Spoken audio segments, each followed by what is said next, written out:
वाणी और शिल्पा दोनों रूम में सोने के लिए चली गईं। वाणी थोड़ा सा उदास थी। शिल्पा ने कहा, वाणी क्या हुआ, तुम आज उदास क्यों हो?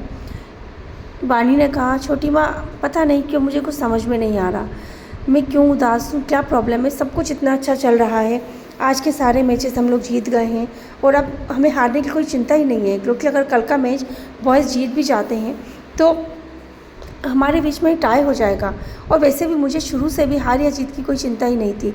कल के प्रोग्राम को लेकर मैं बहुत ज़्यादा श्योर हूँ।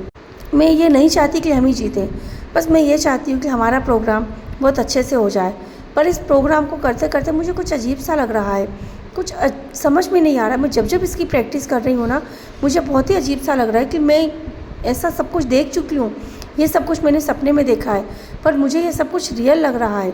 और जब जब मैं इसकी प्रैक्टिस करती हूँ मुझे गांव की याद बहुत सताने लगी और रोज़ रात को मुझे सपने में वही नीम का पेड़ दिख रहा है।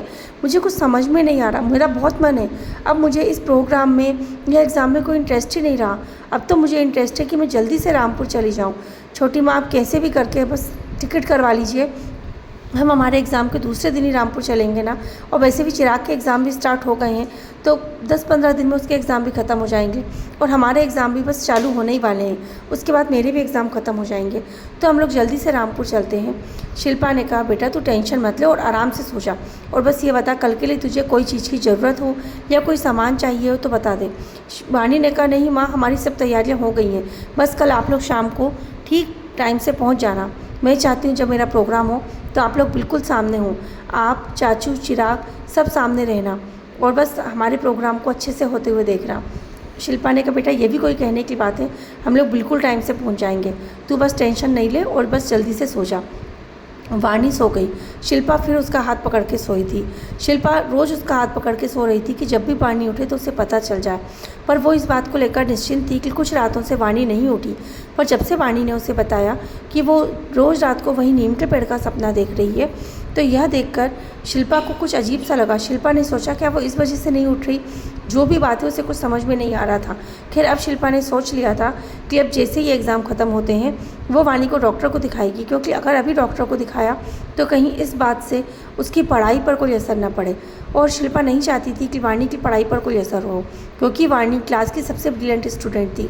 हर बार वो पूरे कॉलेज में फर्स्ट आती थी और वो नहीं चाहती थी कि किसी भी वजह से वाणी अपनी पढ़ाई में पीछे हो।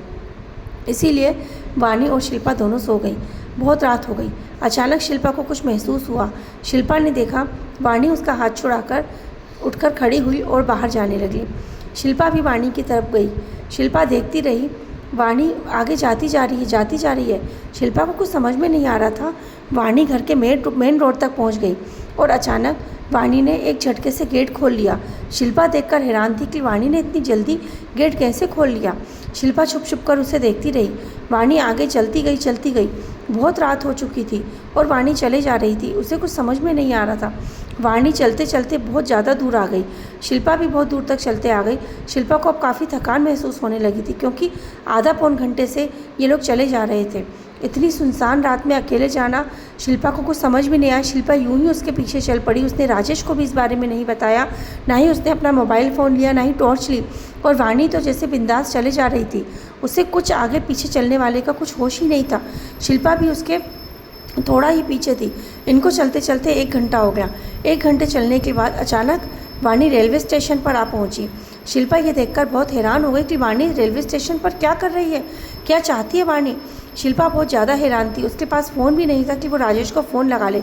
उसे अपनी बेवकूफ़ी पर बहुत ही ज़्यादा शर्मिंदगी हो रही थी कि उसने उसी समय वाणी को क्यों नहीं रोका। कम से कम वो अपना फ़ोन तो ले लेती, वाणी को रोक लेती, पर उसने ऐसा कुछ भी नहीं किया। शिल्पा उसके पीछे चले जा रही थी। अब आखिर क्या होता है, आगे की कहानी जानने के लिए सुनते रहिए हमारी कहानी का आगे का भाग, नीम का पेड़। Thank you.